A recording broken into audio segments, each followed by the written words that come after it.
नमस्कार मेरे प्यारे विद्यार्थियों, आप सभी का हमारे इस ऑनलाइन प्लेटफॉर्म पर आपका स्वागत है, अभिनंदन है। मैं आपका केमिस्ट्री का टीचर और अपन पढ़ रहे थे इक्विलिब्रियम साम्य। और साम्य की जो बेसिक बातें थी वो अपन ने कर ली थी पहले वाले लेक्चर में। तो आज अपन उससे आगे कंटिन्यू करेंगे। तो अपन ने साम्य को पढ़ा। साम्य क्या होता है, एक चीज़ मैंने आपको बता दी थी कि साम्य पर क्या होता है कि जो अगर अभिक्रिया होती है और जो प्रतिवर्ती अभिक्रिया उसका वेग क्या हो जाता है, समान हो जाता है। ठीक है, तो यहाँ पर मैं कुछ साम्य से संबंधित कुछ गुणधर्म लेके आया हूँ। तो पहले तो अपन उन गुणधर्मों पर चर्चा करेंगे, फिर उसके बाद में आगे की कंसेप्ट को अपन समझेंगे। ठीक है, तो यहाँ पर मैंने क्या लिखा है, गुणधर्म किसके, साम्य के। तो पहला गुणधर्म है साम्य सदैव बंद पात्र में स्थापित होता है। ये बहुत इंपॉर्टेंट चीज़ है।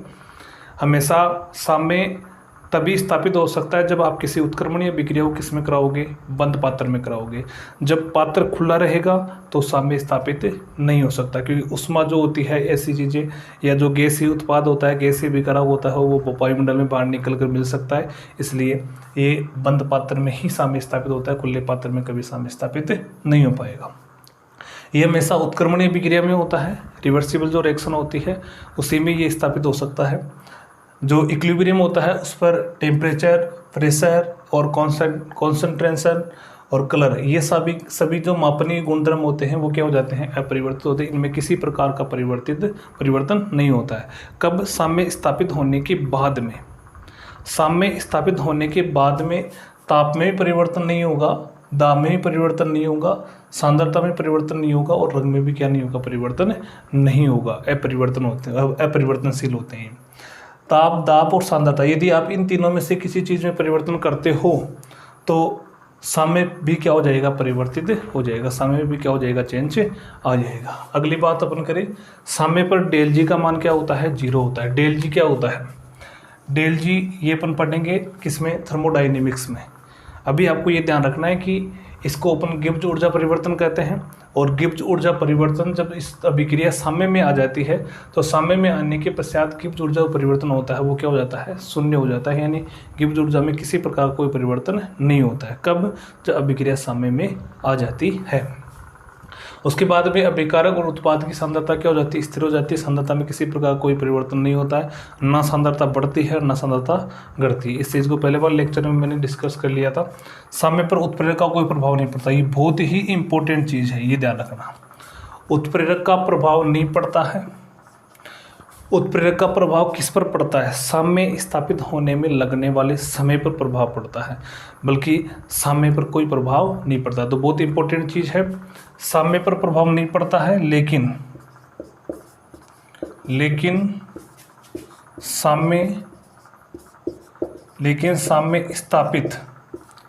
साम्य स्थापित होने में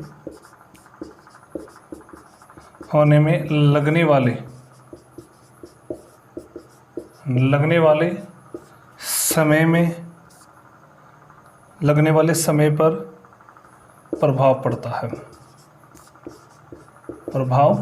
है। ये बहुत इंपॉर्टेंट चीज़ है। इस चीज़ को आप अच्छी तरीके से नोट कर लेना, अच्छी तरीके दिमाग में सेट कर लेना। या तो साम्य जल्दी स्थापित हो जाएगा, यदि जो उत्प्रेरक है वो अभिक्रिया के वेग को बढ़ाने वाला है तो साम्य जल्दी स्थापित हो जाएगा। और यदि अभिक्रिया के वेग को कम करने वाला उत्प्रेरक है तो वो क्या कर देगा, साम्य को अधिक देरी से स्थापित करेगा। ठीक है, एक चीज़ और ध्यान रखना आप, ये सिंपल सी मैंने परिभाषा ही बताई थी कि साम्य पर अगर व प्रतीप दोनों अभिक्रियाओं का वेग, दोनों अभिक्रियाओं का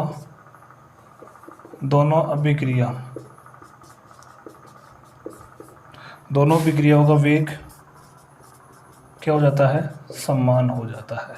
ठीक है, तो ये आपको गुणधर्म की याद रखने हैं, क्योंकि कभी कभार क्या होता है कि जो क्वेश्चन होता है वो थ्योरी का बन जाता है और क्वेश्चन पूछता है कि निम्न में से साम्य के लिए कौन सा कथन सत्य है या कौन सा कथन असत्य है। तो ऐसे क्वेश्चन भी बन जाते हैं, तो आपको इस चीज़ का विशेष ध्यान रखना। तो ये आपको गुणधर्म अच्छी तरीके से याद रखने हैं। अब अपन आगे की ओर चलते हैं, ग्राफ की ओर। किसकी ओर चलते हैं, ग्राफ की ओर अपन चलते हैं। तो देखो थोड़ा सा आपको समझना है, फिर बाद में अपन ग्राफ बनाते हैं। ग्राफ किस किस के बीच में बनेगा, किस प्रकार ग्राफ बनेगा उसको अपन समझते हैं। ठीक है, बातें समझ में आ रही है। तो देखो, एक तो आप वीडियो को देखते हो तो आप इसको सब्सक्राइब भी कर दिया करो चैनल को, और एक इस वीडियो को आप शेयर भी कर दिया करो। और यदि आपको कुछ कमी लगती है या कुछ पूछना है तो आप कमेंट्स बॉक्स का आप उपयोग किया करो, कमेंट्स बॉक्स में आप लिख दिया करो जो भी आपके कोई प्रॉब्लम होती है। ठीक है, तो अपन आगे चलते हैं, किस पर, साम्य की आगे की बातों पर अपन चर्चा करते हैं। तो देखो, मैं आपको ये बता रहा हूँ कि जो बात करें साम्य की, तो हमें ग्राफ को समझना है। किसको समझना है? ग्राफ को अपने यहाँ पर समझेंगे। तो ग्राफ को समझने से पहले मैं यहाँ पर एक बार किसी उत्क्रमणीय विक्रिया का उदाहरण ले रहा हूँ। जैसे मानो कि मैंने माना ये ए और बी, ये दो क्या है आपके पास, रेक्टेंट है, ये रेक्टेंट है, और इन दोनों ने आपस में क्रिया की, आपस में क्रिया करके इन्होंने सी और डी ये क्या बना लिए, उत्पाद बना लिए। ये प्रोडक्ट हो गया, ये क्या हो गए, प्रोडक्ट, उत्पाद। अब देखो, आपको ये चीज़ समझना चाह रहा हूँ मैं आपको कि जब अभिक्रिया प्रारंभ होती है, जब अभिक्रिया प्रारंभ होती है, जब अभिक्रिया प्रारंभ होती है तो उस समय आप ये कहो कि जब अभिक्रिया प्रारंभ होगी तो उस समय जो अभिकारक होते हैं उनकी सांद्रता क्या होती है, अधिक होती है। सांद्रता क्या होती है, अधिक होती है। क्यों होती है अधिक? क्योंकि जब तक अभिक्रिया प्रारंभ नहीं होती है तब तक अपन कह सकते हैं कि अभिकारक ही अभी उत्पाद बना ही नहीं। उत्पाद तो कब बनेगा? उत्पाद बनेगा जब दोनों ये अभिकारक है ये आपस में क्रिया करेंगे, तब जाके क्या बनेगा, उत्पाद बनेगा। तो अभिक्रिया की प्रारंभ की मैं बात कर रहा हूँ, तो अभिक्रिया जब प्रारंभ होगी उस समय ए और बी होगा, सी और डी होगा ही नहीं, तो इसकी सांद्रता क्या होगी, शून्य होगी। इसकी सांद्रता क्या होगी, शून्य होगी, यानी इसकी सांद्रता होगी ही नहीं। और इसकी सांद्रता जो होगी अभिकारकों की, वो क्या होगी, अधिकतम होगी। लेकिन जैसे जैसे समय बढ़ेगा आगे की ओर, समय बढ़ेगा तो अभिक्रिया कौन सी दिशा में चलेगी, अग्र दिशा में।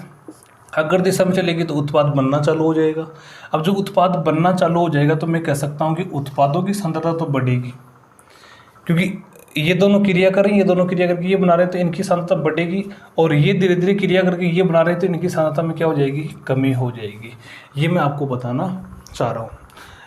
ठीक है, तो ये अब इसके लिए अपन ग्राफ बनाते हैं। तो ग्राफ में यहाँ पर बना रहा हूँ सबसे पहले किसके बीच में, मैं एक तो बना रहा हूँ ग्राफ किसके, सांद्रता, कॉन्सेंट्रेशन, कॉन्सेंट्रेशन, कॉन्सेंट्रेशन व समय के बीच में। किसके बीच में, समय एंड टाइम के बीच में। इन दोनों के बीच में मैं क्या खींच रहा हूँ, ग्राफ खींच रहा हूँ। तो ग्राफ को आप ध्यान से समझिएगा। यह मैं ग्राफ बना रहा हूँ इस प्रकार से, ये वाई अक्ष मैंने बना लिया और ये मैंने बना दिया एक्स अक्ष। ये जो ऊर्ध्व लाइन मैंने खींची है, ये ऊर्ध्व लाइन किसको दर्शा रही है, ये सांद्रता को दर्शा रही है। किसको दर्शा रही है, सांद्रता को। जैसे जैसे यहाँ से ऊपर चलेंगे तो सांद्रता क्या होती जाएगी, बढ़ती जाएगी। और इस क्षैतिज में अपन इस तरफ चलेंगे तो क्या चीज़ बढ़ जाएगी इसमें, यहाँ पर मैं लेता हूँ समय। तो ये ग्राफ जो है वो समय के लिए है। अब मैं सबसे पहले ग्राफ बनाता हूँ किसके लिए, अभिकारकों के लिए।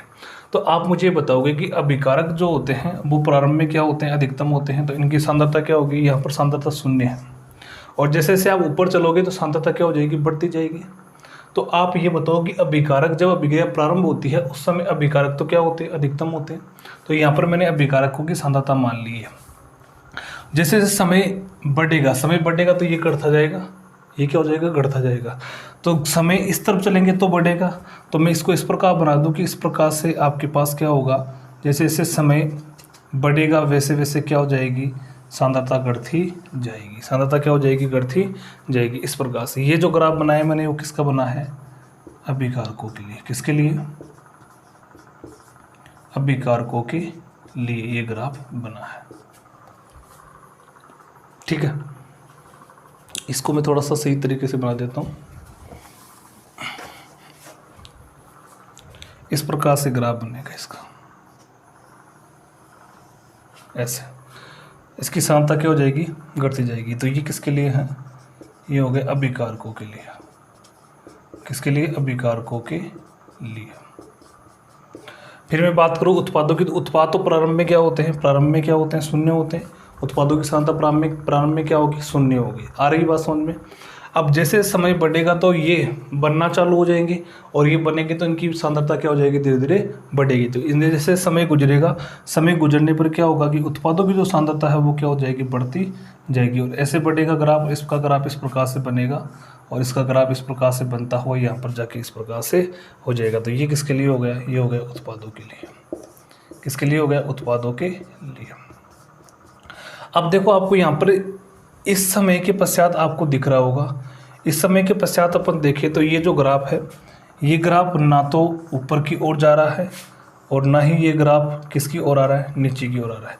इसी प्रकार यहाँ से मैं देखूँ तो यहाँ से भी ये जो ग्राफ है, ये ग्राफ यहाँ से क्या हो रहा है, ना तो ऊपर जा रहा है ना यहाँ पर क्या हो रहा है, नीचे आ रहा है। इसका मतलब क्या हुआ कि इस समय के पश्चात अपन देखें, इस समय के पश्चात अपन देखें तो उत्पादों की सांद्रता और अभिकारकों की सांद्रता क्या हो गई, स्थिर हो गई, कांस्टेंट हो गई, यानी इनकी सांद्रता में ना तो कमी हो रही है ना क्या हो रही है, वृद्धि हो रही है। यहाँ पर इस समय के पश्चात जो होता है वो होता है साम्य, और साम्य पर अपन देखें तो इस प्रकार से ग्राफ इसका बन जाता है।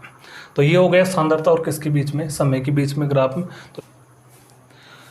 तो प्यारे बच्चों ये ग्राफ आपके समझ में आ गया होगा।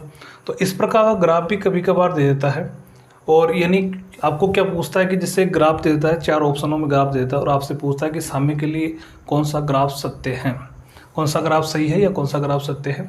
तो इस प्रकार से आपको ध्यान रखना है कि यदि आपको सांद्रता और समय के बीच में साम्य के लिए ग्राफ पूछता है तो इस प्रकार ग्राफ आपको सही बताना है, ये ग्राफ आपका क्या होता है, सही होता है। ठीक है, अब मैं बात करूँ, अब मैं बात करता हूँ किस किस के बीच में, अब मैं बात करता हूँ वेग के, अभिक्रिया के वेग, यानी अभिक्रिया का वेग, अभिक्रिया का वेग व समय के बीच में, अभिक्रिया का वेग और किसके बीच में, समय के बीच से अपन ग्राफ खींचते हैं। ठीक है, यानी टी और यहाँ पर क्या हो जाएगा वेलोसिटी, यानी v मान लो या फिर इसको r मान लो, कैसे भी मान लो। ठीक है, अब अपने यहाँ पर देखते हैं ग्राफ इसी तरीके से बनाना है। यहाँ पर सांद्रता की जगह आपको क्या रखना है, वेग रखना है, क्या रखना है, वेग। ठीक है, और ये आपका समय हो जाएगा। अब हम ग्राफ बनाते हैं इसका। अब देखो इसका ग्राफ कैसे बनेगा, देखो प्यारे बच्चों ध्यान से समझिएगा, ध्यान से देखिएगा इसको। अब आपको पहले तो ये देखना है कि ग्राफ अपन खींचेंगे तो यहाँ पर 2 प्रक्रिया चल रही है। कितनी प्रक्रिया चल रही है, 2 प्रक्रिया चल रही है।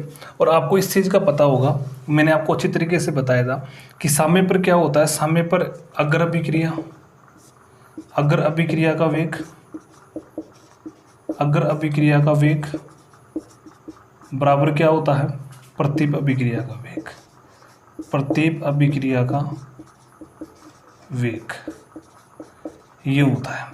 यानी अपन कह सकते हैं इसको रेट ऑफ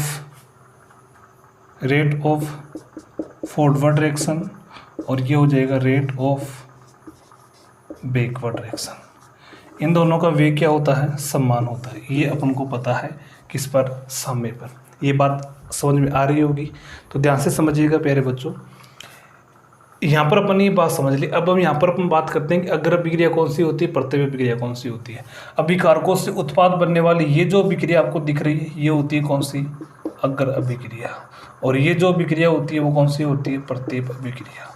इसको अपन क्या कर देते हैं, अपन फॉरवर्ड डायरेक्शन कह देते हैं, फॉरवर्ड डायरेक्शन। और इसको अपन क्या कर देते हैं, बैकवर्ड इसको डायरेक्शन कह देते हैं, बैकवर्ड। ठीक है, तो ये बात आपके समझ में आ गई होगी।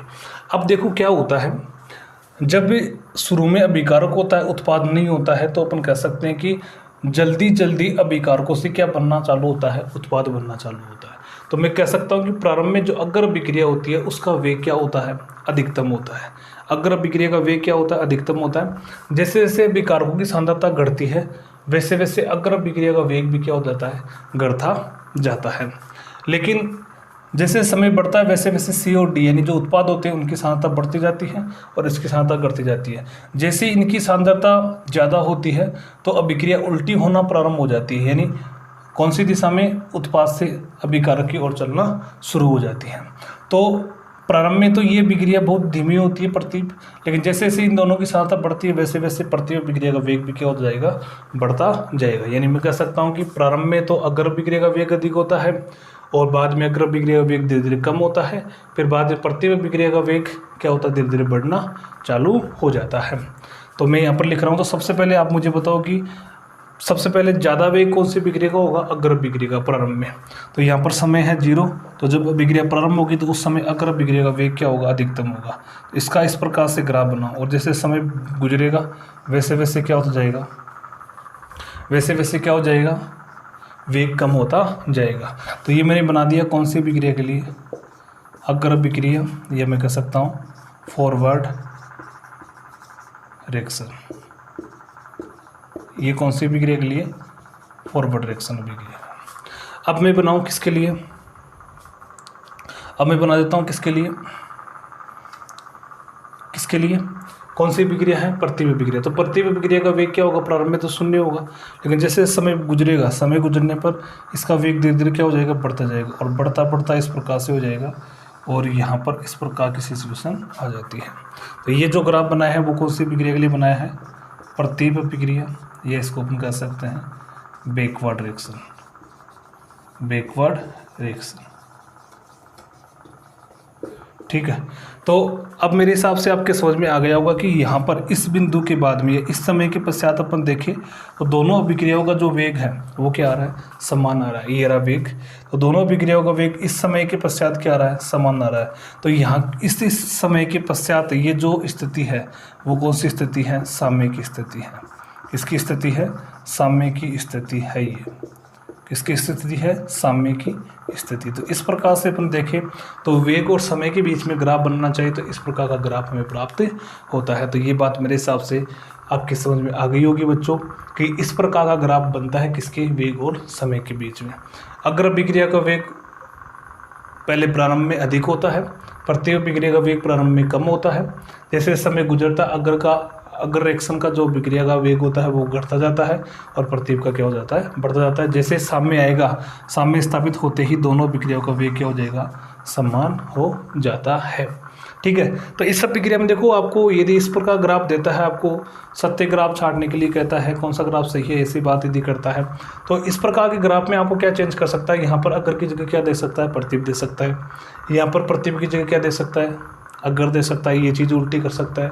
यदि ग्राफ इस प्रकार से एक ग्राफ को यहाँ ऊपर छोड़ दे, एक ग्राफ को यहाँ नीचे छोड़ दे, ठीक है, तो इस प्रकार ग्राफ भी बन सकता है। लेकिन आपको इस चीज़ का ध्यान रखना है कि वेग साम्य पर समान हो जाता है अग्र और प्रतिवर्ती का, बल्कि जो उत्पाद होते हैं और अभिकारक होते हैं उनकी सांद्रता कांस्टेंट हो जाती है, समान नहीं होती है। कोई रेयर केस में ही समान हो सकती है, बल्कि ये मान के चलो कि अधिकांश समान नहीं होती है, कांस्टेंट हर बार होती है। प्रत्येक समय पर अभिकारक और उत्पादों की सांद्रता जो होती है वो क्या हो जाती है? कांस्टेंट हो जाती है। तो इस चीज़ का आपको विशेष ध्यान रखना है प्यारे बच्चों, बहुत ही विशेष ध्यान रखना है, ठीक है। तो ग्राफों की मैंने बात यहाँ पर कर ली। अब मैं आगे बात करता हूँ कि हमें साम्य को किस प्रकार से आगे बढ़ाना है। तो इसको आगे बढ़ाने से पहले अपन बात करते हैं, एक नियम पढ़ेंगे। और नियम क्या होता है? तो देखो नियम क्या होता है, नियम कौन सा पढ़ना है हमें? नियम पढ़ना है हमें द्रव्य अनुपाती क्रिया का नियम। द्रव्य अनुपाती क्रिया नियम। द्रव्य अनुपाती क्रिया नियम यहाँ पर अपन पढ़ेंगे। द्रव्य अनुपाती क्रिया नियम क्या होता है, ध्यान से समझो, क्योंकि इसी से आगे चैप्टर, इसी पॉइंट से आगे का जो चैप्टर है वो मूव करने वाला है। तो इसको अपन पहले समझते हैं क्या होता है ये। द्रव्य अनुपाती क्रिया का जो नियम होता है वो अभिक्रिया के वेग से संबंधित है। किससे संबंधित है? वेग से। और साम्य भी अपन किससे समझ रहे हैं? साम्य भी अपन ने किससे बना लिया? इसका संबंध अपन ने वेग से बना लिया। तो हमें क्या करना है? द्रव्य अनुपाती क्रिया नियम को समझना है। तो द्रव्य अनुपाती क्रिया का नियम क्या कहता है? ये नियम ये कहता है कि अभिक्रिया का वेग,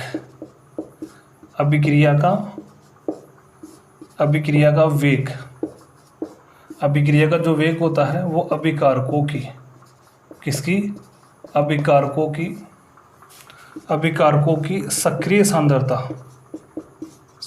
सांद्रता, या जिसको अपन कह सकते हैं एक्टिव सक्रिय सांद्रता की क्या होता है? सक्रिय सांद्रता के अभिकारकों की अभिक्रिया का वेग अभिकारकों की सक्रिय सांद्रता के गुणनफल के, मल्टीपल गुणनफल के समानुपाती होता है। क्या होता है? समानुपाती होता है। ये क्या कहलाता है? द्रव्य अनुपाती क्रिया का नियम कहलाता है। सिंपल सा नियम है कोई भी विक्रिया हो उसका जो वेग होता है वो वेग अभिकारक जितने भी होते हैं उसमें उन अभिकारकों की सक्रिय जो सांद्रता होती है उस सक्रिय सांद्रता के गुणनफल की क्या होता है, समानुपाती होता है। अब बात आती है यहाँ पर सक्रिय सांद्रता। तो सक्रिय सांद्रता से आपको मतलब लेके चलना है, सक्रिय सांद्रता से मतलब आपको लेके चलना है, आपको सांद्रता किस में लेनी है, मोलरता में लेनी है। किस में लेनी है, मोलरता में लेनी है। और मोलरता का जो सिंबल होगा वो क्या होगा, एम होगा। या फिर आपको सांद्रता मिल सकती है N/V के रूप में, ये वैसे मोलरता ही होती है, लेकिन आपको N/V भी यदि आपको मिला हो, लिखा हो, मिल जाए तो भी आपको समझ जाना है कि ये भी क्या होती है, सक्रिय सांद्रता होती है। सक्रिय सांद्रता का मतलब ये होता है कि 1 लीटर आयतन है, उस 1 लीटर आयतन में अभिकारकों के या उत्पादों के कितने मोल उपस्थित है वही क्या कहलाती है, सक्रिय सांद्रता कहलाती है। क्योंकि 1 मोल आयतन में जितने मोल उपस्थित होते हैं वही क्या करते हैं, आपस में क्रिया करते हैं, और आपस में क्रिया करके वही किस में, उत्पाद में या फिर अभिकारक में कन्वर्ट होते हैं।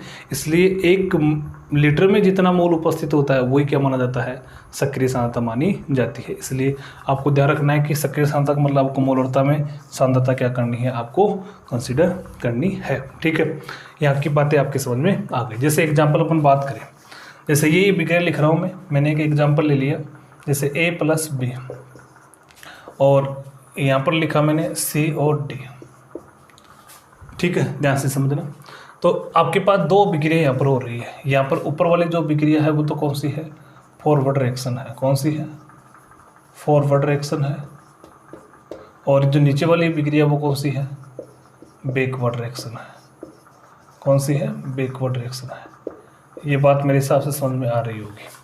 तो सबसे पहले मैं फॉरवर्ड अभिक्रिया के लिए लिखूँ, अग्र अभिक्रिया के लिए, अग्र अभिक्रिया के लिए, अगर अभिक्रिया के लिए लिखना चाहूँ तो अगर अभिक्रिया के लिए लिखना चाहूँ तो क्या हो जाएगा, A+B और यहाँ पर क्या बन रहा है, उत्पाद बन रहा है। तो यहाँ पर अभिकारक कौन हुई है, अभिकारक तो A और कौन हो गया, B हो गया। आ रही बात समझ में, ध्यान से समझना बेटा, इस चीज़ में बहुत आपको ध्यान रखना है, बहुत विशेष सावधानी रखनी है। यहाँ पर अभिकारक कौन हुई है, A और B हुआ। कौन सी अभिक्रिया के लिए, अग्र अभिक्रिया के लिए। तो यहाँ पर मैं इसका वेग लिखना चाहूँ किसके अनुसार, द्रव्यानुपातिक क्रिया नियम के अनुसार का वेग लिखना चाहूँ तो क्या हो जाएगा, इसका वेग में लिखना चाहूँगा तो वेग यहाँ पर हो जाएगा वेग समानुपाती अभिकारक कौन कौन से, A और B, इनकी सांद्रता। तो यहाँ पर ध्यान रखना, मैं सांद्रता को एक इस प्रकार के कोष्टक से लिख रहा हूँ, इस प्रकार के कोष्टक से मैं लिख रहा हूँ। इसका मतलब आपको ध्यान रखना है कि ये सक्रिय सांद्रता की बात हो रही है। यहाँ पर किसकी बात हो रही है, सक्रिय सांद्रता, और ये आपको किस में मिलेगी, मोलरता में मिलेगी। तो यहाँ पर इसका जो वेग होगा वो वेग क्या हो जाएगा, इसकी सांद्रता A और इसकी सांद्रता कितनी हो जाएगी, B।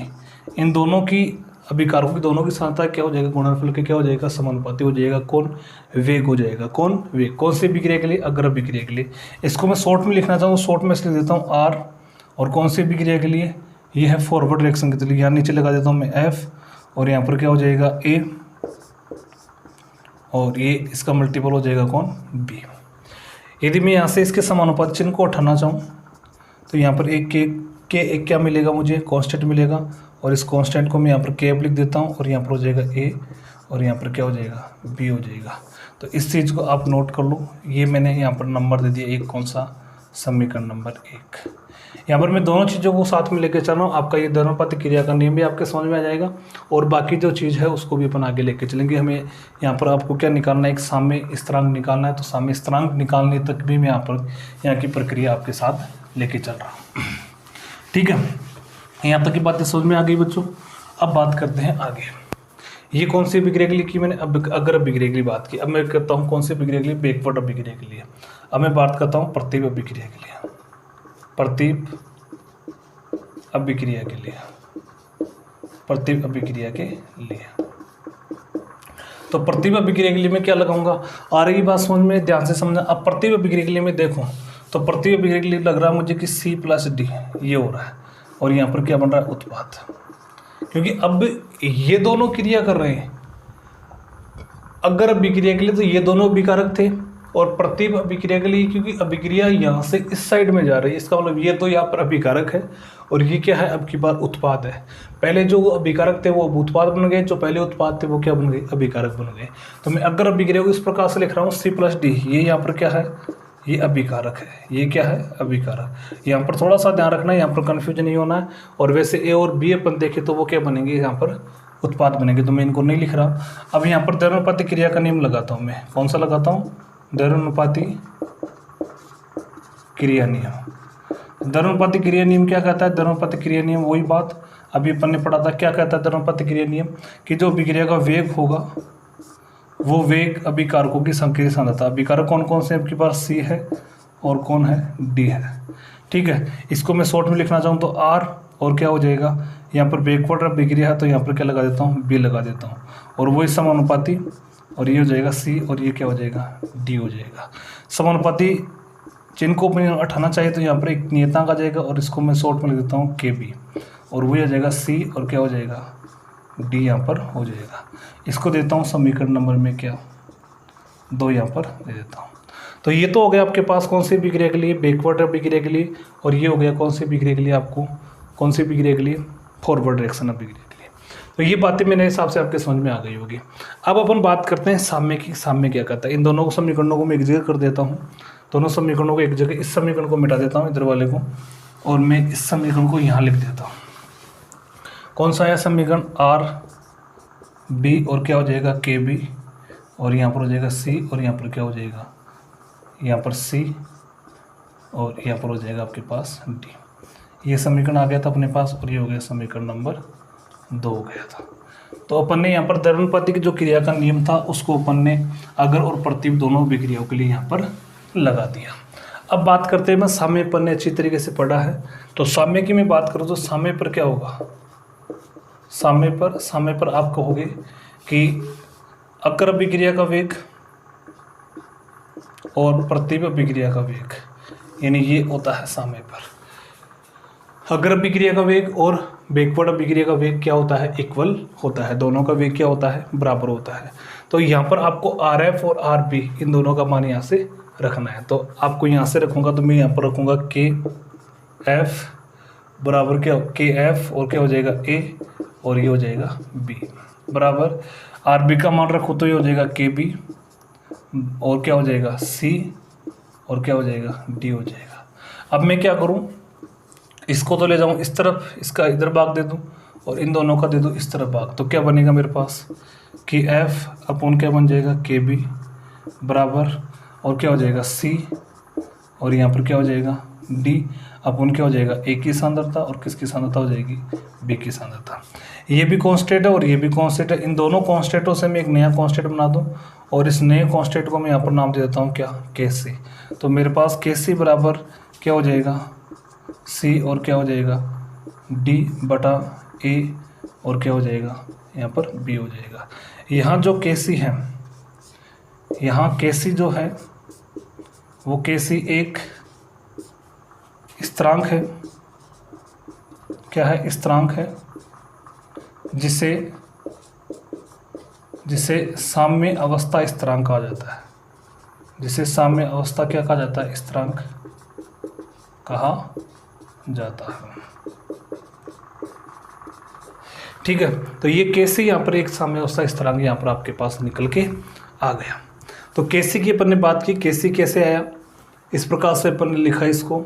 ये साम्य पर अपन जानते हैं कि फॉरवर्ड रिएक्शन और बैकवर्ड रिएक्शन इन दोनों अभिक्रियाओं का वेग क्या होता है? समान होता है। यहाँ पर अपन ने यहाँ से समीकरण 1 और समीकरण 2 से यहाँ पर फॉरवर्ड अभिक्रिया का वेग लिख दिया, यहाँ पर बैकवर्ड अभिक्रिया का वेग लिख दिया। फिर मैंने क्या किया? इसके एफ को मैं इधर ले गया तो ये बटा में आ गया इधर, इसको मैंने इधर ले आया तो ये इसके बटा में आ गया।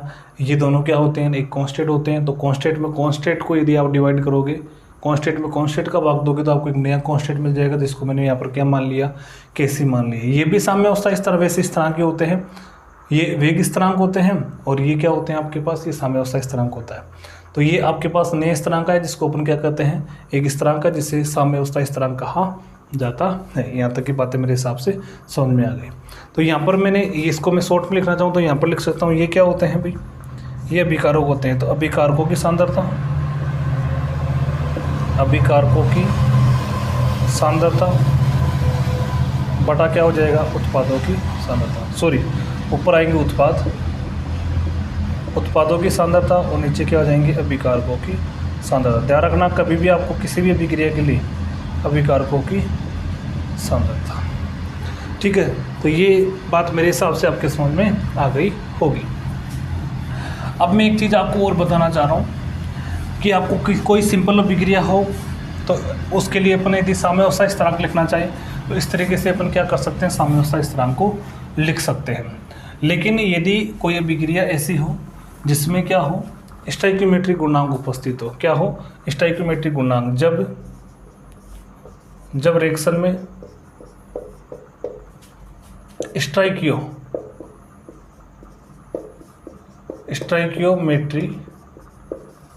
स्टोइकियोमेट्रिक गुणांक, जिसको रस समीकरणमिति गुणांक भी कहा जाता है, रस समीकरण, जिसको रस समीकरणमिति गुणांक उपस्थित हो,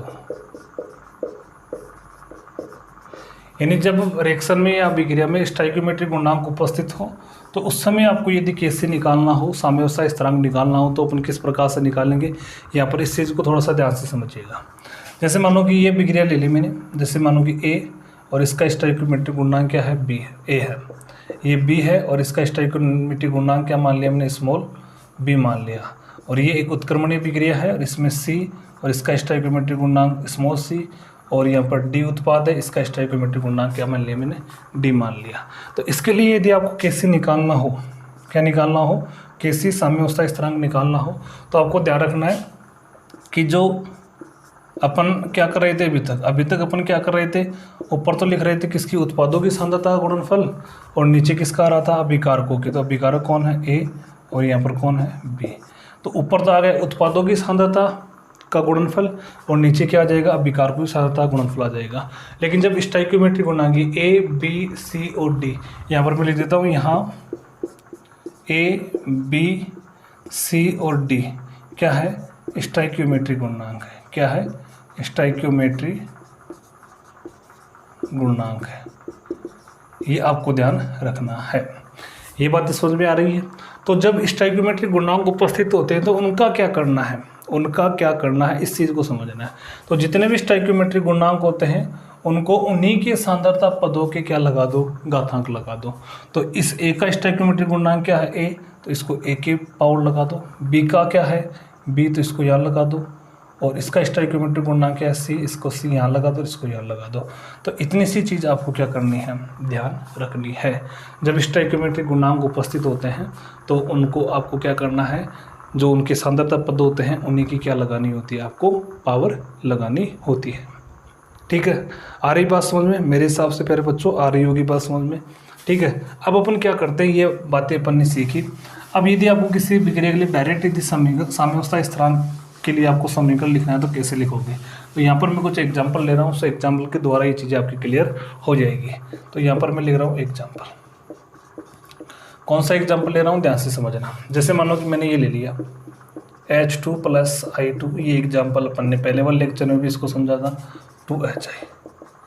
ठीक है, इसके लिए हमें क्या करना है, साम्यावस्था स्थिरांक लिखना है। तो कैसे लिखोगे, KC, इसमें स्टोइकियोमेट्रिक गुणांक आपको दिख रहा है, इसमें 2 है, इनके स्टोइकियोमेट्रिक गुणांक नहीं होते तो आपको एक ही माना जाता है। जब किसी के स्टोइकियोमेट्रिक गुणांक नहीं लगा हुआ है तो आपको ध्यान रखना है उसका स्टोइकियोमेट्रिक गुणांक कितना माना जाता है, 1 माना जाता है। तो इसके लिए लिखना चाहिए अपन, तो क्या हो जाएगा, ये उत्पाद है और ये कौन है, अभिकारक है। ये बात आपको समझ में आ रही होगी। तो अपन कैसे निकालना चाहेंगे, तो क्या हो जाएगा, किसकी सांद्रता, HI, क्योंकि अकेला ही है इसमें उत्पाद, और इसका स्टोइकियोमेट्रिक गुणांक 2 है तो इसको यहाँ पर क्या लगा दो, 2 की पावर लगा दो।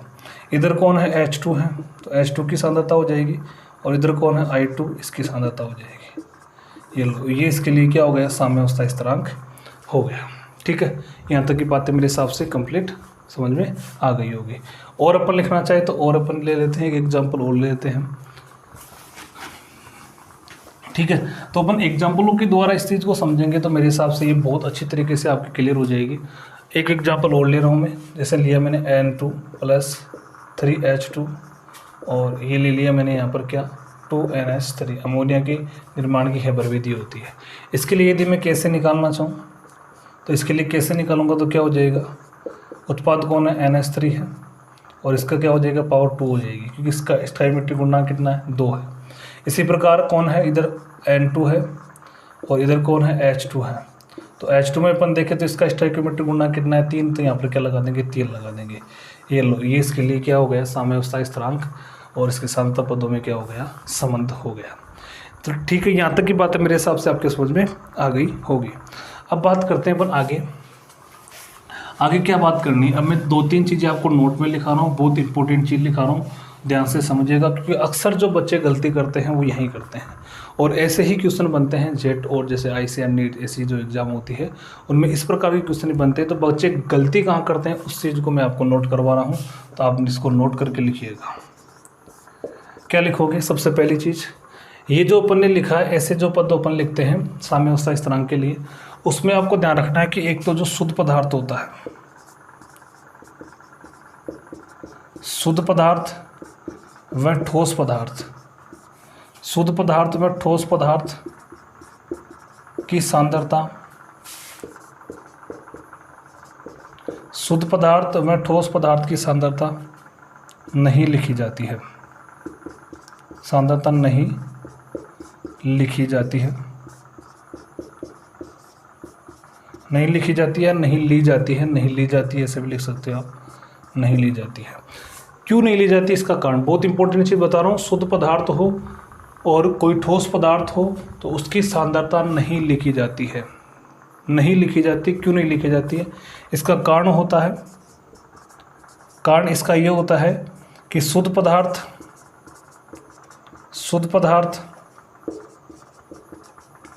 व ठोस पदार्थ, शुद्ध पदार्थ व ठोस पदार्थ की सांद्रता सदैव एक मोल होती है या एक मोलरता होती है। सदैव क्या होती है? एक होती है। सदैव क्या होती है? एक होती है। तो इस चीज़ का आपको ध्यान रखना। इसलिए एक को यदि आप लिखोगे, एक को किसी भी नंबर से आप मल्टीप्लाई करोगे, कितनी पावर लगाओगे तो उसका मान वो का वही एक ही रहता है। इसलिए एक को लिखने की कोई आवश्यकता नहीं होती है। तो कभी कभार अभिक्रिया में क्या करता है, आपको यहाँ पर नीचे इनकी क्या दे देता है, स्टेट दे देता है, और स्टेट देने के कारण से आपको पता चल जाता है कि कौन ठोस है, कौन द्रव है और कौन गैसीय है। तो आपको ध्यान रखना है, जब कोई ठोस होगा, सॉलिड होगा, इसको अपन सॉलिड भी लिख सकते हैं, सॉलिड, ठीक है। और शुद्ध पदार्थ का जैसे मानो कि अपन के पास जैसे मानो कि वाटर है, क्या है? वाटर है। यानी आपको H2O कहीं मिल रहा है तो H2O की सांद्रता को आपको काउंट नहीं करना है, H2O की सांद्रता को आपको काउंट नहीं करना है। जैसे अपन एग्जाम्पल ले, इसका एग्जाम्पल मैंने यहाँ पर ले रहा हूँ। जैसे मानो कि मैंने ये ले लिया कैल्शियम कार्बोनेट, ये ठोस है, और इसको मैंने गर्म किया, और गर्म करने पर क्या हुआ, ये कैल्शियम ऑक्साइड और किसमें CO2 में टूट गया। यहाँ पर CO2 गैसीय है और यहाँ पर ये ठोस है और ये भी क्या है? ठोस है। इसके लिए आपको यदि कैसे निकालना हो तो इसके लिए कैसे निकालेंगे, तो आप कैसे लिखोगे? इसके लिए आपको ऐसे लिखना पड़ेगा CO2 और यहाँ पर क्या हो जाएगा CaO, और यहाँ पर क्या हो जाएगा नीचे बटा में CaCO3 हो जाएगा। अब आपको साफ साफ दिख रहा है कि ये सॉलिड है और ये भी क्या है? सॉलिड है। तो आपको इस चीज़ का ध्यान रखना है कि जो कैल्शियम ऑक्साइड होता है उसकी सांद्रता और जो कैल्शियम कार्बोनेट होता है उसकी सांद्रता, इनकी सांद्रता कितनी मानी जाएगी? एक मानी जाएगी, इकाई मानी जाएगी। तो इनकी जगह मैं एक एक लिखूँ, यहाँ पर एक लिखूँ, यहाँ पर एक लिखूँ, तो ये यहाँ पर एक लिखूँ, यहाँ पर एक लिखूँ, तो ये एक एक क्या हो जाएगा? एक ही बनाएगा। तो यहाँ पर Kc बराबर आपके पास क्या हो जाएगा? C क्या हो जाएगा? सांद्रता और CO2, ठीक है। तो ध्यान रखना, इस अभिक्रिया के लिए यदि मैं कैसे लिखना चाहूँ तो आपका ये होगा, ये सही माना जाएगा, ये आपका क्या माना जाएगा? गलत माना जाएगा। तो ये चीज़ मैंने आपको बताई कि जब ठोस हो या शुद्ध पदार्थ हो, शुद्ध पदार्थ का मतलब जैसे मानो कि वाटर है, शुद्ध एल्कोहल है, ठीक है। तो जब ऐसी चीज़ें होती है, शुद्ध एल्कोहल है, कोई भी चीज़ यदि वो शुद्ध होती है, पूर्णतः शुद्ध होती है, 100% शुद्ध, शुद्ध का मतलब 100% एकदम शुद्ध होनी चाहिए, तो उसकी सांद्रता अपन क्या मानते हैं? एक मानते हैं। उसकी सांद्रता में कोई परिवर्तन नहीं होता है, इसलिए उसकी सांद्रता कितनी मानी जाएगी? एक। तो इसलिए उनको लिखा नहीं जाता है। आ रही बात समझ में? मेरे हिसाब से बातें समझ में आ रही होगी, ठीक है। तो आज के सेशन में अपन इन्हीं चीज़ों को डिस्कस करेंगे। अगले बार लेक्चर में अपन Kp और जो Kc होता है उसके संबंध की बात करेंगे, ठीक है। तो आज अपन ने Kc की बातें यहाँ पर की है, ठीक है। धन्यवाद।